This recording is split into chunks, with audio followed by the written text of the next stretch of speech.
Ok, gente, é um prazer estarmos juntos novamente, dando sequência aos estudos, que nós temos tido. E hoje nós vamos continuar falando sobre a matriz do reino, na sua segunda parte, baseado no primeiro, no segundo e no terceiro capítulo de Gênesis. Então eu quero encorajar você a não desistir, a ser perseverante. Convide amigos, parentes para participarem desses estudos.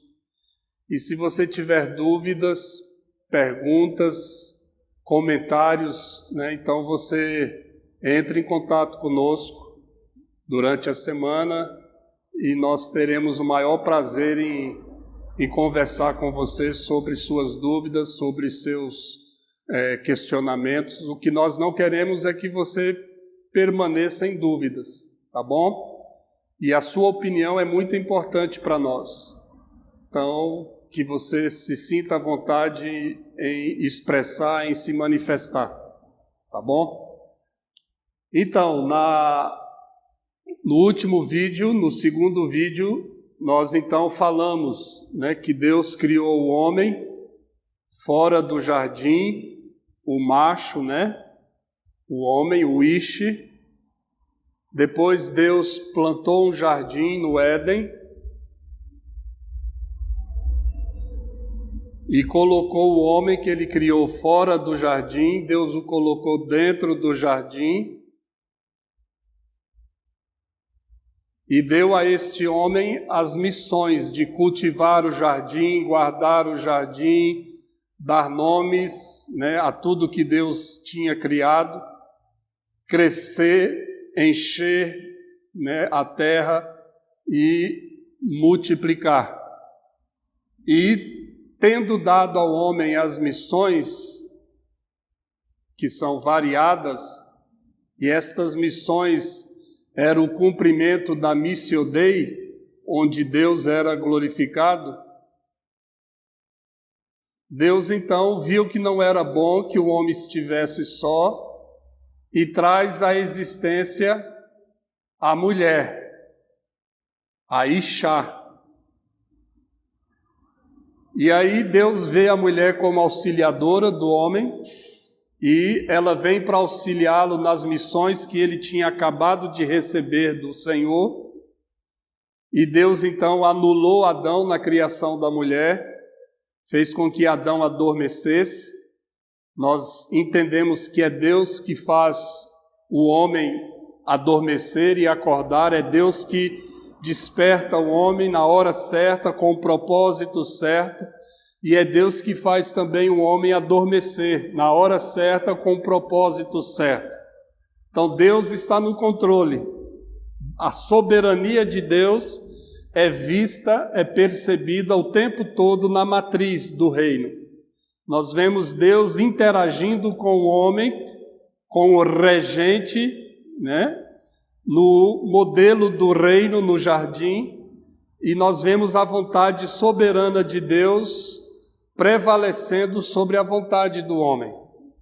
Então Deus adormeceu Adão, criou a mulher de um osso, que significa a estrutura do homem, para significar que a mulher, quando veio ao mundo, já encontrou a sua base, porque a base da mulher e a base de tudo que Deus criou está no homem, no macho.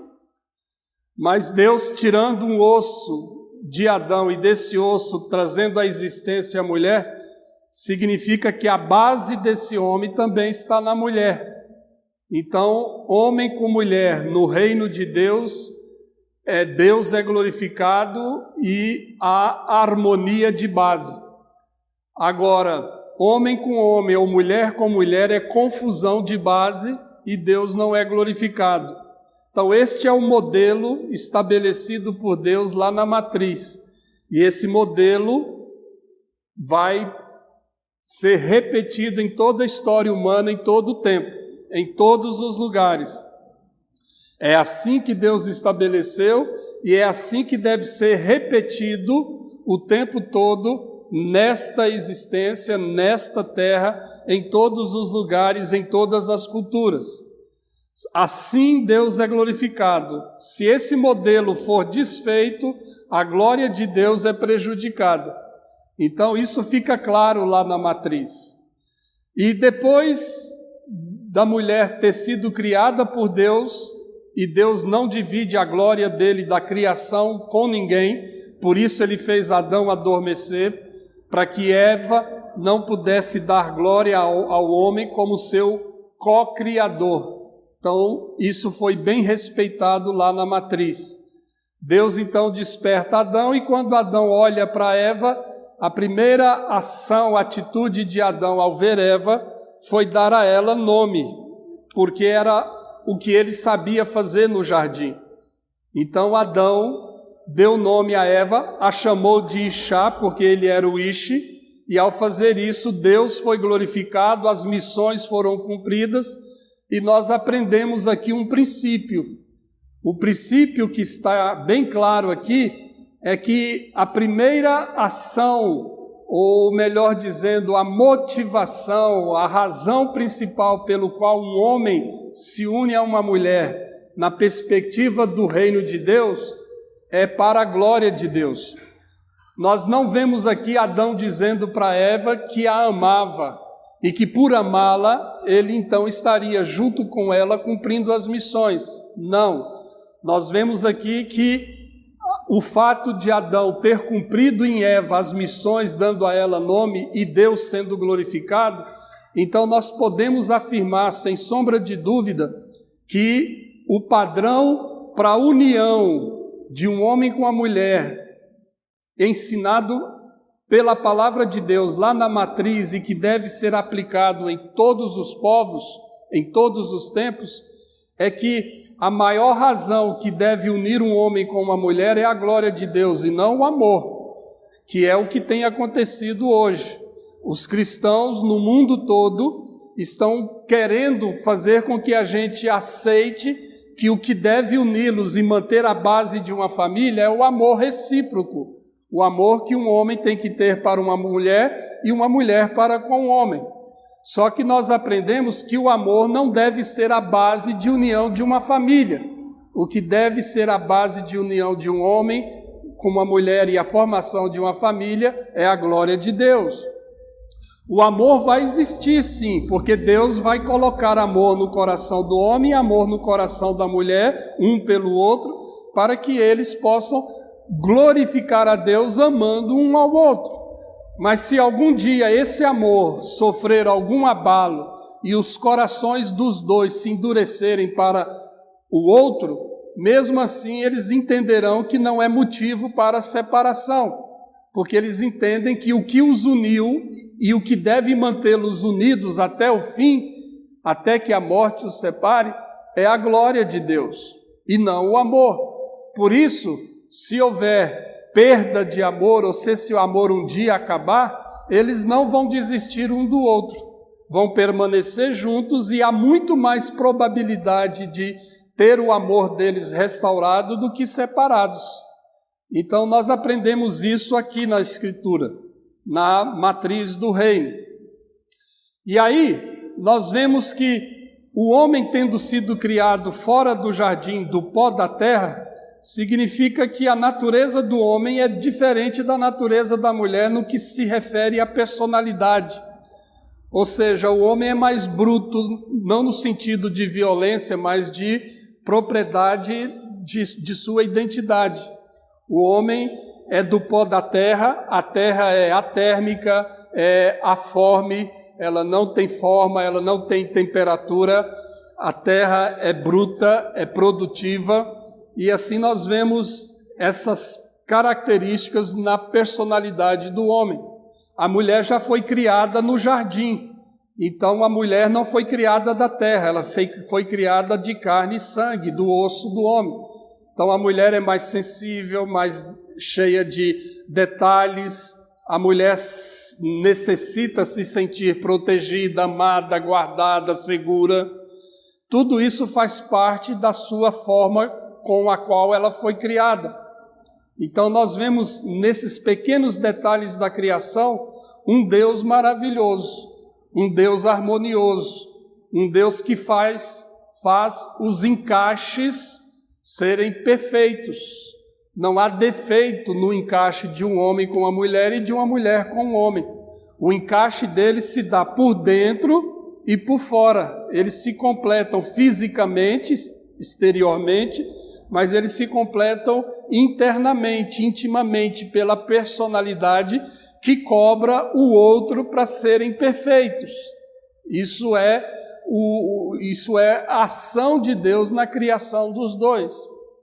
Então é importante a gente ver que o que a Bíblia fala sobre a criação do homem e da mulher tem perfeita base e substância para a gente crer e ficar em paz.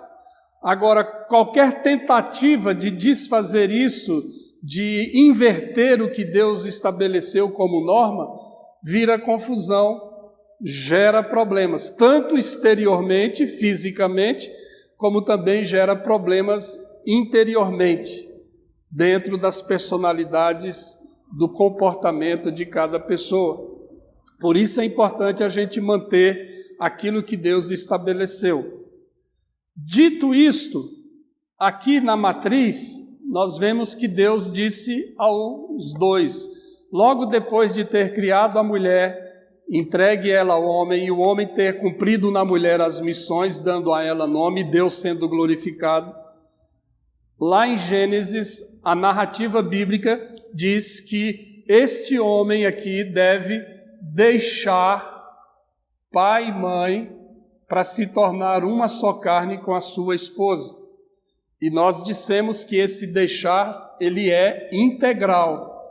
Tem que deixar pai e mãe financeiramente, emocionalmente, espiritualmente, geograficamente, espacialmente, em todos os sentidos. O homem precisa deixar para se tornar uma só carne com a mulher. Esse deixar tem que ser respeitado no casamento, na família. Se esse deixar não for completo, total, haverá problemas na família. Por isso, o deixar é imprescindível acontecer na constituição da família.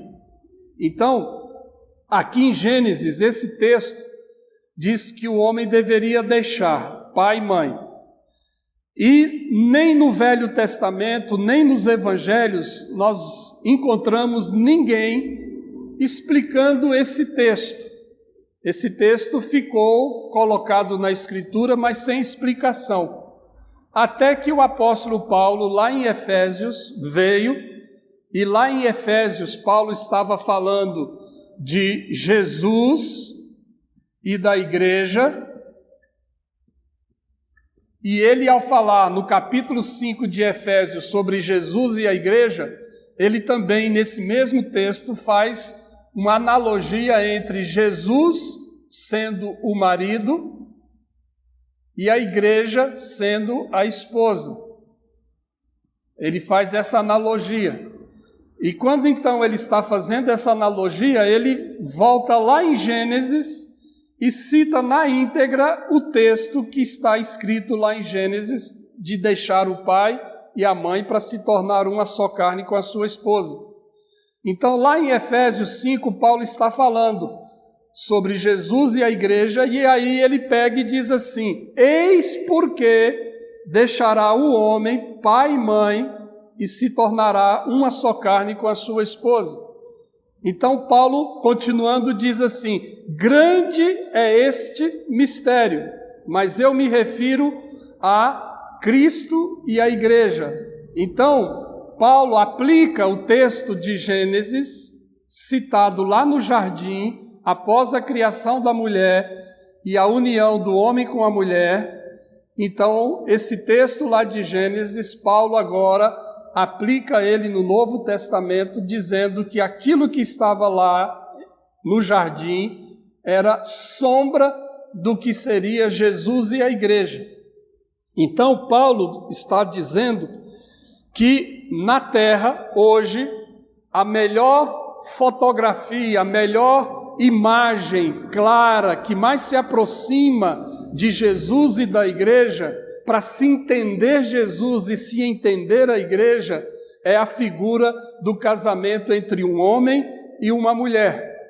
Quando o homem deixa pai e mãe para se tornar uma só carne com a sua esposa, é o que Cristo fez, por isso que é só o homem que deixa.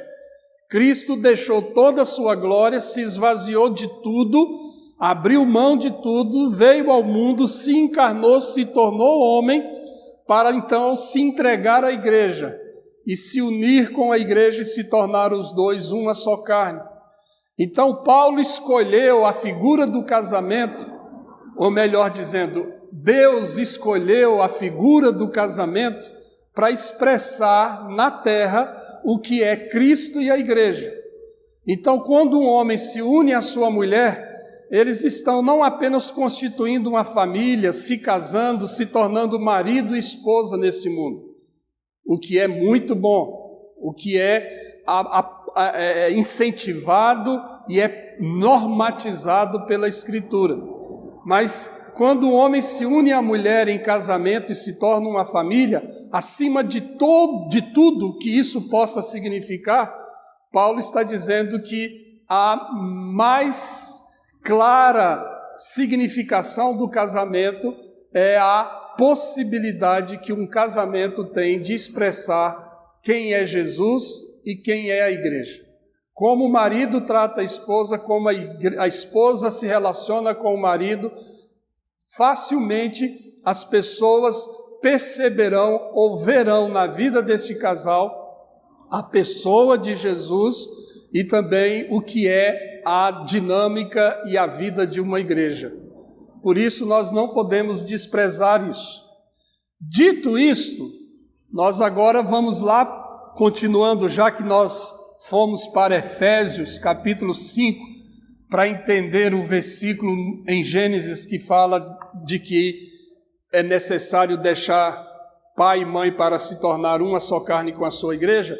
Então agora nós vamos lá para 1 Coríntios, capítulo 7. Então você abra a sua Bíblia lá no capítulo 7 de 1 Coríntios. E aí nós vamos entender algo muito interessante. Lá no capítulo 7, Paulo está falando sobre o casamento. E aí ele fala do solteiro. Ele diz que o solteiro ou o virgem ou a virgem devem cuidar das coisas do mundo e de como agradar a Deus, né? Do Pai, do Filho e do Espírito Santo. Então ele diz que aquele que é solteiro ou não está casado deve cuidar das coisas de Deus, de como agradar a Deus, como servir a Deus. E continuando o pensamento do apóstolo Paulo, ele diz que o solteiro que casou, né, o homem quando casa, ele então deve cuidar das coisas do mundo e de como agradar a sua esposa. Depois, continuando na narrativa, Paulo diz que a mulher que se casa, ela coloca um homem entre ela e Deus. Então ela deve cuidar das coisas do mundo e de como agradar a Deus. Então Paulo, no capítulo 7 de 1 Coríntios, está trazendo para nós informações novas. Lembrando que Paulo foi o único apóstolo no Novo Testamento que trabalhou com profundidade, com detalhes esclarecedores sobre casamento, sobre família. Então, Paulo aqui no capítulo 7 está trazendo para nós uma informação interessante. O solteiro, a pessoa que é livre de casamento, ela está livre para cuidar diretamente das coisas do Senhor, de como agradar a Deus. A pessoa, o homem que casa, ele coloca uma pessoa entre ele e Deus, de maneiras que agora Paulo está dizendo que a prioridade da vida deste homem é cuidar dessa esposa e de cuidar das coisas do mundo e de como agradar essa esposa, de forma integral, deve alimentá-la, vesti-la, protegê-la, amá-la, servi-la, e deve fazer isso como prioridade de vida. Não adianta ele querer cuidar das coisas de Deus, deixando a esposa de lado, ou não considerando a esposa. Deus não aceita esse tipo de relacionamento mais. Da mesma forma, a mulher, quando casa, ela coloca um homem, um marido, entre ela e Deus. Não adianta ela querer cuidar das coisas diretamente de Deus, deixando o marido de lado. Deus não aceita esse modelo. Deus agora só aceita a adoração, a missão, a glória de Deus por aquele que casou, quando este que casou cuida do cônjuge, honra o cônjuge, alimenta o cônjuge, serve o cônjuge, cuida do cônjuge. Aí Deus aceita. Fora isso, é em vão qualquer tentativa de querer glorificar a Deus diretamente depois que casa. Por isso que Paulo, o tempo todo, no capítulo 7, fica exortando a todos, dizendo: olha, é melhor não casar. Aquele que está livre de esposa, não busque esposa. Aquele que está solteiro, permaneça nesta vocação de solteiro. Porém, se vocês não aguentam ficar sozinhos e querem casar, vocês não pecam se desejarem casar. Podem casar. Mas eu quero poupá-los dessa situação. Eu não quero que vocês tenham preocupações demasiadamente grandes no mundo. Então é melhor ficarem livres de casamento, porque aí vocês podem cuidar das coisas de Deus diretamente. Mas se vocês querem casar, que se casem. Mas aí ele diz: já que vocês vão casar, então procure colocar entre você e Deus, procure colocar uma pessoa que seja eleita, temente a Deus, que esteja debaixo da mesma aliança que você tem com Deus. Não case com pessoas que tenham jugo diferente, que não estejam debaixo do mesmo Deus. Porque se você colocar uma pessoa que não seja crente, não seja eleita entre você e Deus, não vai mudar o padrão da Escritura. Você vai ter que cuidar dessa pessoa do mesmo jeito. E Deus vai respeitar a sua escolha. Seja quem você colocar entre você e Deus, Deus aceita, Deus respeita. E você vai ter que tratar essa pessoa, cuidar das necessidades dessa pessoa sem mudança nenhuma.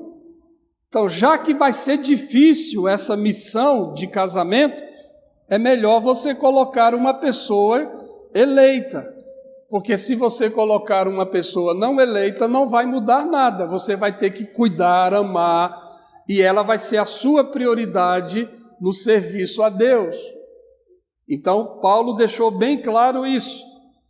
E daí nós vemos a importância da gente entender essa mediação. Nós aprendemos aqui que o casamento é um exercício de mediação, onde você, quando casa, está no mundo espiritual e no mundo terreno, nesta eternidade, você está colocando uma mediação entre uma pessoa que está entrando na sua vida e Deus. Ou seja, você agora, quando casa, aceita colocar o seu cônjuge como um mediador entre você e Deus. Ou seja, Deus, quando quer tratar com você, Deus agora não vem diretamente a você assim, não. Deus agora vem e conversa com a sua esposa. E ele então quer saber se a sua esposa está sendo amada, cuidada, se Deus está sendo glorificado na vida dela, por meio do que você faz com a sua esposa. O mesmo com o marido. Deus agora não vai tratar diretamente com a esposa. Deus, para chegar na esposa, vem primeiro ver como é que está o seu maridão, se ele está sendo amado, bem cuidado, honrado, porque esta é a importância do casamento. Deus procura o seu cônjuge antes de procurar você. Deus quer saber como está o seu cônjuge antes de ver como você está, porque Deus respeita aquilo que Ele estabelece. Se Deus estabeleceu que é assim, então será assim, e nada pode mudar isso, modelo nenhum pode mudar isso. Qualquer tentativa de mudar isso vai gerar problemas e Deus não vai ser glorificado. Então, isso estabelecido por Paulo lá na sua teologia, nos faz entender com um pouco mais de profundidade a questão da mediação, não é? Então aqui nós temos esse mesmo modelo da mediação acontecendo na nossa vida cristã e na nossa relação com Deus. Então, nós vemos aqui Jesus e, no caso aqui, eu ou você, né? O nós. E aqui nós vemos Deus Pai, representado na Trindade, né? Então, essa mediação que o apóstolo Paulo aplica no casamento, aplica na família, ela é resultado da principal mediação estabelecida por Deus e Jesus e nós.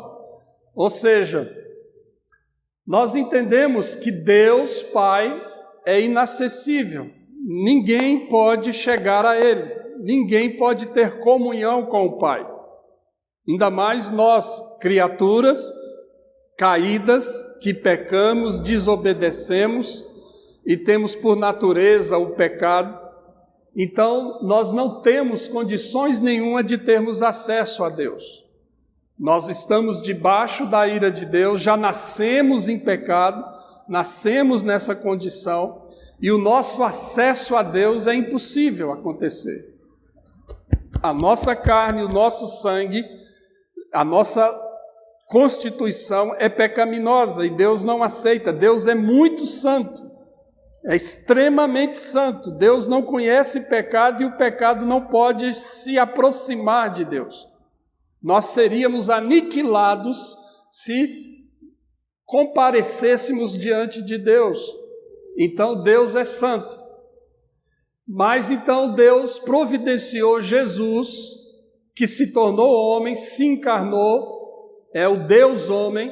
Então Jesus veio e, por ele não ter pecado algum e não conhecer pecado, e a natureza dele ser santa como Deus e como homem, divinamente Deus e humanamente homem, e santo, perfeito, sem pecado, embora nascido de mulher, então Jesus vem e ocupa essa posição.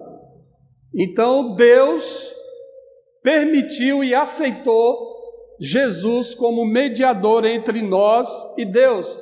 E Jesus então ocupa essa posição para se tornar o único mediador entre Deus e o homem, o único nome dado no céu e na terra pelo qual importa que sejamos salvos. Então Jesus vem para ocupar, para ser o nosso escudo, a nossa proteção. Jesus é a garantia de que podemos agora estarmos diante de Deus sem sofrermos morte, ira ou condenação. Então Jesus veio para ocupar isso, esse lugar, essa posição, para nos salvar da ira de Deus, porque a ira de Deus estava sobre nós e o nosso destino eterno era a morte, a condenação. Então Jesus veio para ser o nosso escudo, a nossa fortaleza, a nossa salvação. E Ele ocupa este lugar, satisfaz a ira de Deus, satisfaz todos os desejos de salvação que Deus estabeleceu, pelo qual nós deveríamos nos submeter e glorificá-lo, mas nós não podíamos, estávamos incapazes, éramos inaptos para isso. Então vem Jesus e ocupa o nosso lugar. E aí, agora, nós temos acesso ao Pai, mas o nosso acesso ao Pai só é possível por meio de Jesus. Em Jesus nós temos aliança, nós temos identificação, nós somos como Ele. Então, Jesus mesmo diz na Escritura, nos Evangelhos, ele diz assim: bem-aventurado vocês são, porque quando eu tive fome, vocês me deram de comer, quando eu tive frio, você me aqueceu, quando eu estava preso, você foi me visitar. Então ele vai falando isso. E aí os discípulos dizem: Senhor, eu não lembro quando foi que eu lhe fiz isso. E Jesus disse: todas as vezes que você fez isso a alguém, a um pequenino que fosse, foi a mim que você fez. Então, nós aprendemos que quando nós nos envolvemos com pessoas, amamos pessoas, cuidamos de pessoas, servimos pessoas, é a Jesus que estamos fazendo. E quando fazemos a Jesus, nós estamos fazendo ao próprio Deus. Deus é glorificado quando nós glorificamos a Jesus. Por isso, nós precisamos, entre nós e Jesus, nós precisamos ter pessoas, porque quando nós amamos pessoas, cuidamos de pessoas, é a Jesus que estamos fazendo. E quando nós então fazemos as pessoas e fazemos a Jesus, é a Deus que estamos fazendo, Deus está sendo glorificado. Por isso o cristianismo é a única religião no mundo que o seu Deus, absoluto e soberano, só aceita ser adorado, glorificado por meio de mediações.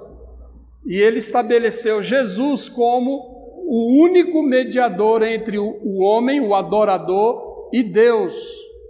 Por isso, Jesus ocupa esse lugar.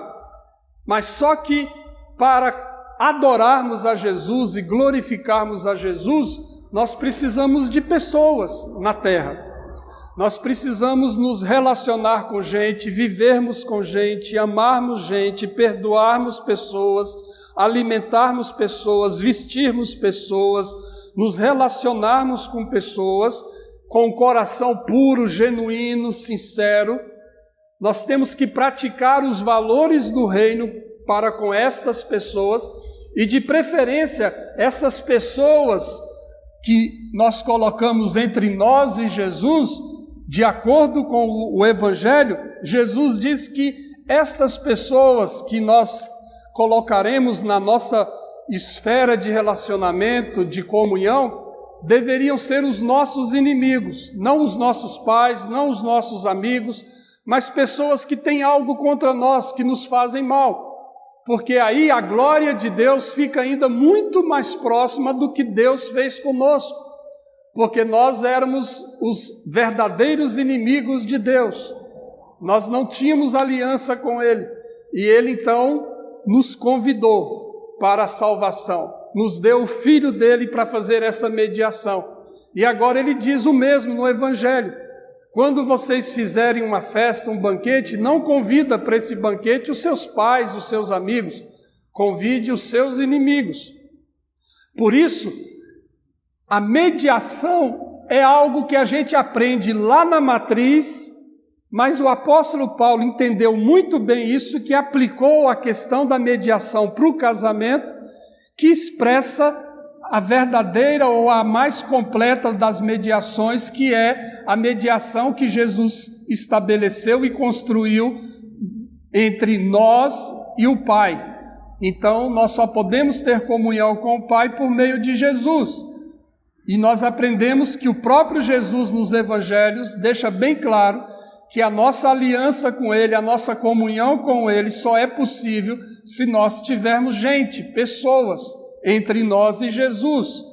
Eu querer viver uma mediação com Jesus nessa vida, sem evangelizar, sem fazer discípulos, sem ter comunhão e relacionamento com as pessoas na terra, não vai, em hipótese alguma, testificar, confirmar que eu estou em Jesus e Jesus está em mim. O que confirma que eu estou em Jesus e Jesus está em mim é o meu trato, o meu relacionamento, o meu amor, a minha paixão, o meu serviço, a minha diaconia, a minha missão com as pessoas na terra. Quando eu amo gente e me relaciono com gente, para servir gente, para cuidar de gente, eu estou comprovando que Jesus está comigo e eu estou com Jesus.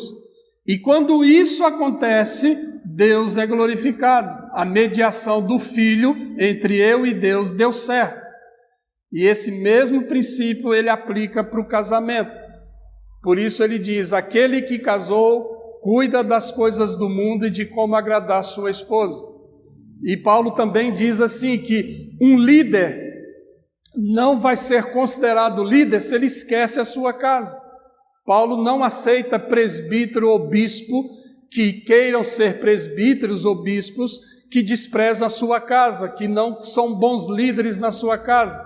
Por isso, a família, o casamento é mediação para que Deus seja glorificado.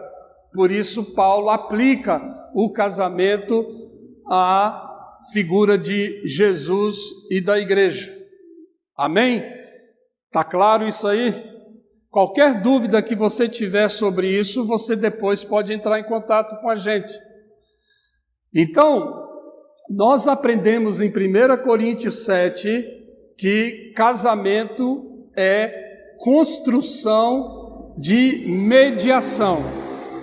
E nessa mediação que o casamento explicita, mostra com clareza, nós vemos a figura de Jesus e da igreja aparecendo. Amém? Então, deixando agora 1 Coríntios 7, nós vamos voltar lá para a matriz. Então você vem comigo. E se você está sendo edificado, está agregando valores e conhecimento, compartilha com outras pessoas. Não deixe de compartilhar o que você está aprendendo. Voltando lá na matriz,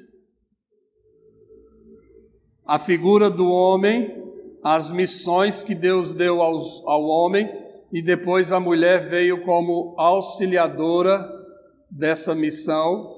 Os dois glorificavam a Deus, cumprindo a Missio Dei. Lembrando que nós falamos na aula passada, no vídeo número 2, nós falamos que pelo fato de Deus ter criado o homem, colocado ele no jardim, dado a ele as missões, e a mulher ter vindo para auxiliar o homem nas missões, nós vemos aqui o modelo de missionários. Ou seja, o conceito de missões, ele é construído antes do pecado, antes da queda. Nós não fazemos missões por causa da queda ou depois da queda. A base bíblica de missões, ela veio antes do pecado e não depois do pecado. Então, é importante isso. E a base bíblica de missões é que o homem e a mulher no jardim, cumprindo as missões como regentes, Deus sendo glorificado, eles tipificam aqui para nós missionários.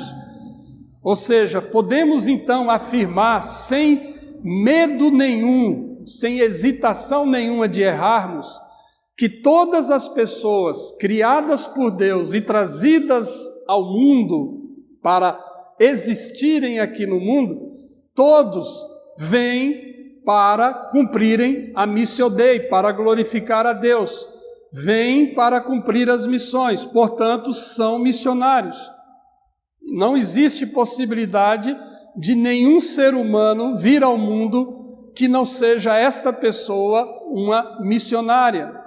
Ou seja, se foi criado por Deus, é missionário. Se passou a existir neste mundo, é missionário, porque veio cumprir missões, sejam elas quais forem. Mas todo ser humano é um missionário. Nós precisamos ter isso bem definido na nossa vida, porque nós temos uma visão muito reducionista de missões.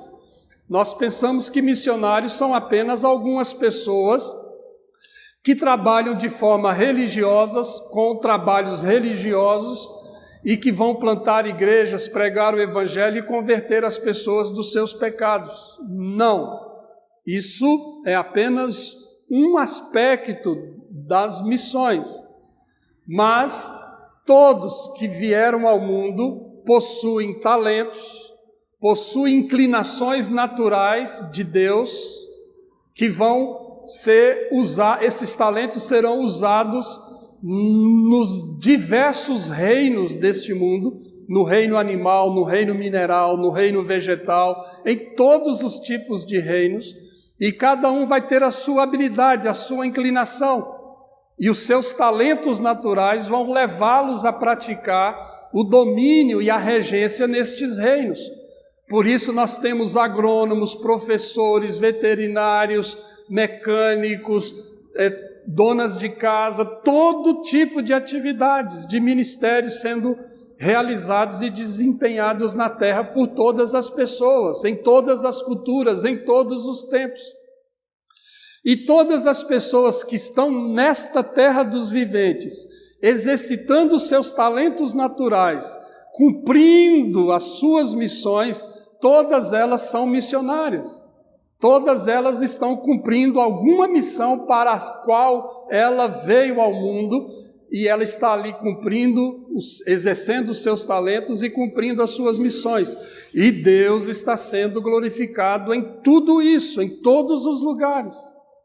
Agora, dentre todas estas pessoas na terra que são missionários e estão cumprindo as suas missões e glorificando a Deus de forma consciente ou inconsciente, muitos estão sendo missionários e cumprindo as suas missões de forma ignorante, sem saber o que estão fazendo, que Deus não está sendo glorificado.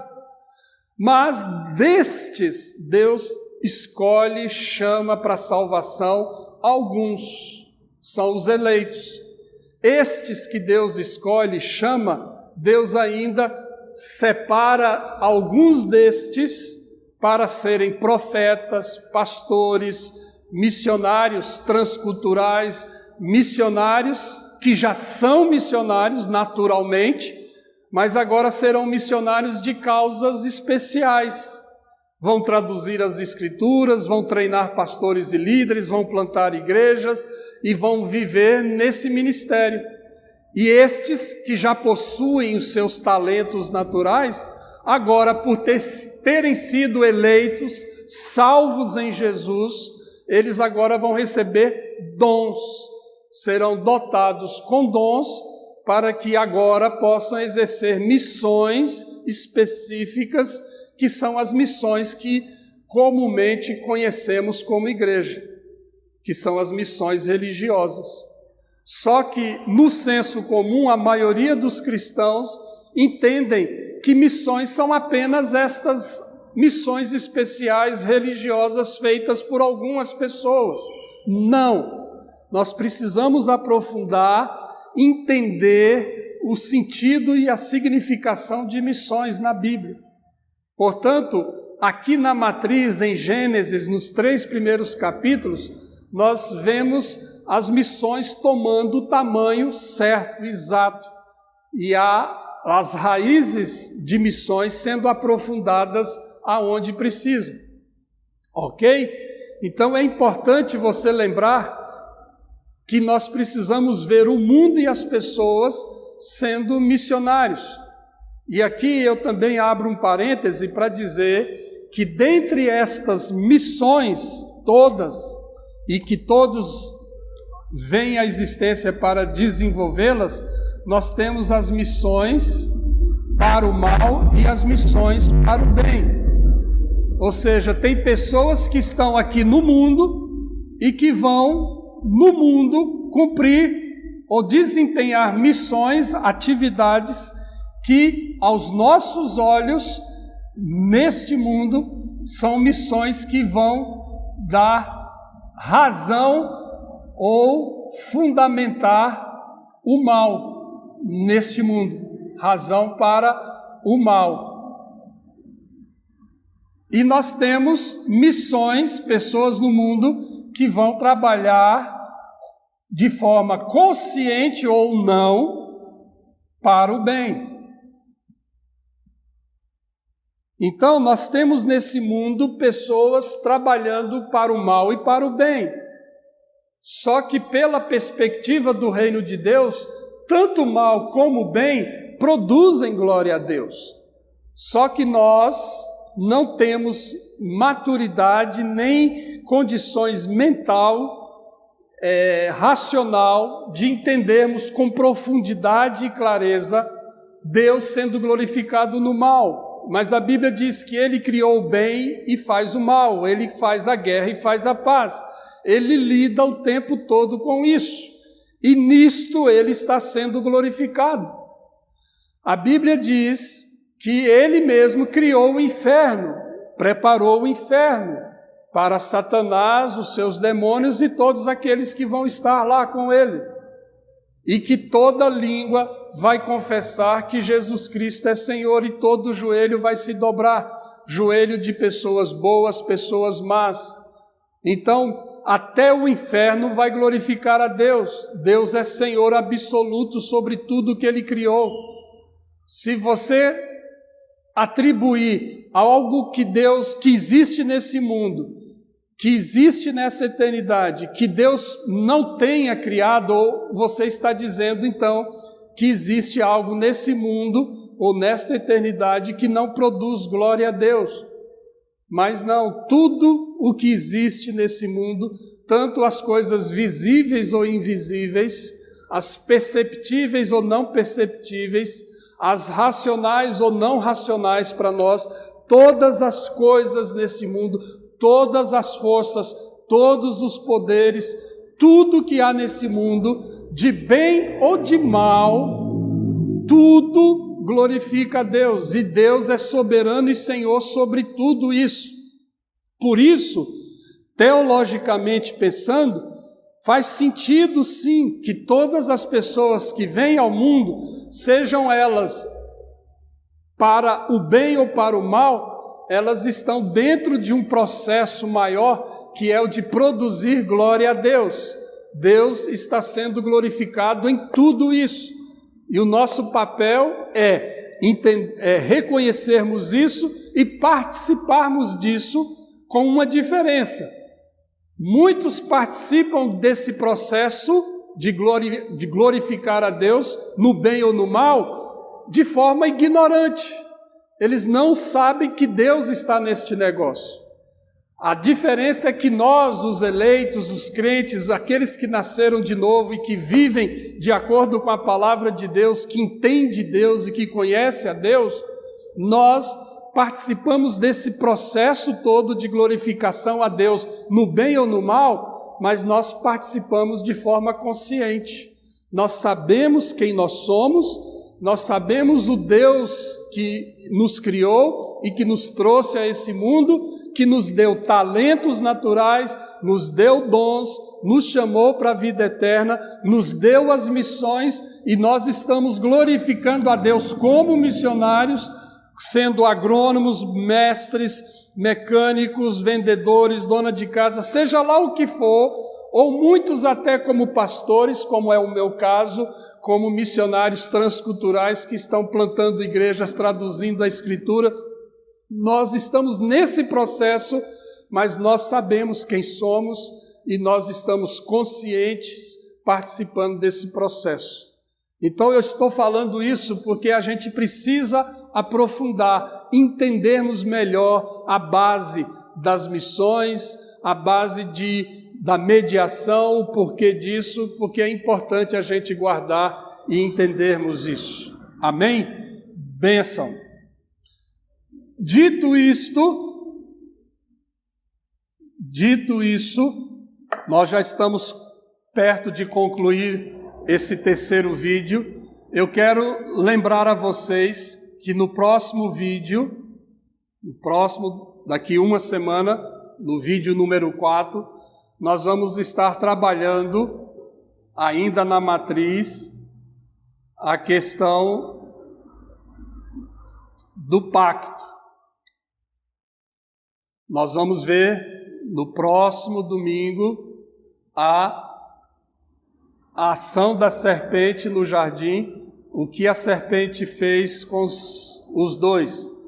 E nós vamos ver também a questão da mediação que a serpente já conhecia, e ela faz uso da mediação. Mas tudo isso nós vamos ver no próximo domingo. e nós vamos falar do pacto que é explicitado lá no jardim. Então eu quero deixar você com uma curiosidade. Muitas pessoas, no senso comum aí, dizem que as pessoas têm pacto com o diabo, têm pacto com Satanás, que Satanás pode estabelecer alianças, pactos com as pessoas. E tem até teologias aí ensinando a quebrar esses pactos, a desfazer estes pactos. Isso está impregnado na maioria das pessoas. Na nossa cultura brasileira, essa questão é muito forte. Nós vemos isso no paganismo, mas nós vemos isso também no meio evangélico, no meio cristão.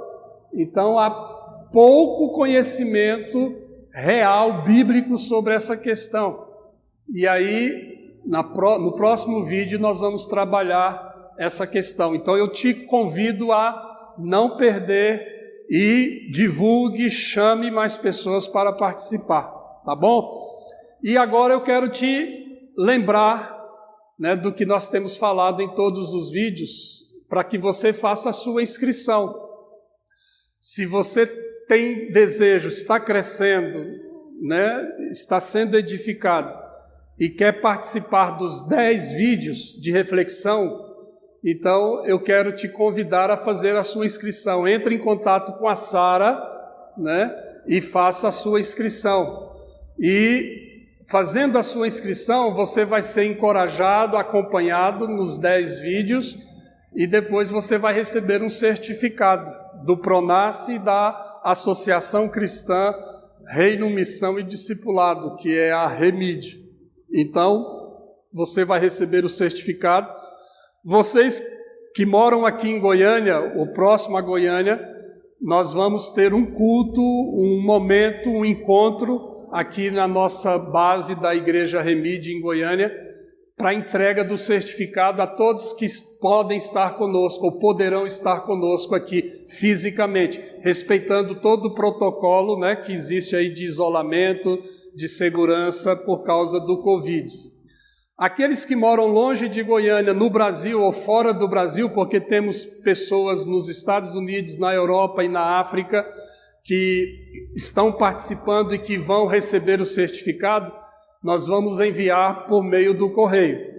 Então, para isso, nós queremos a sua participação, né, e não deixe de participar. E faça a sua inscrição lá no YouTube da igreja, né, da REMID, do Pronace. Façam as suas inscrições. Amém? Então, uma boa semana. E hoje é domingo. Se você que está aqui em Goiânia está sem nenhuma igreja, deixando de crescer, deixando de ter comunhão, mas se você vive aqui em Goiânia, ou próximo de Goiânia, e não tem aonde congregar, nós te convidamos a estar conosco aqui na Igreja REMID. Então, hoje, domingo, às 18h30, nós estaremos reunidos aqui. Você pode achar o nosso endereço no Facebook, né, no Instagram. Entra lá e venha participar conosco. Você será bem-vindo a caminhar conosco. Amém? Então, um bom domingo, uma boa semana e que Deus abençoe. Um grande abraço. Até o próximo vídeo. Deus abençoe.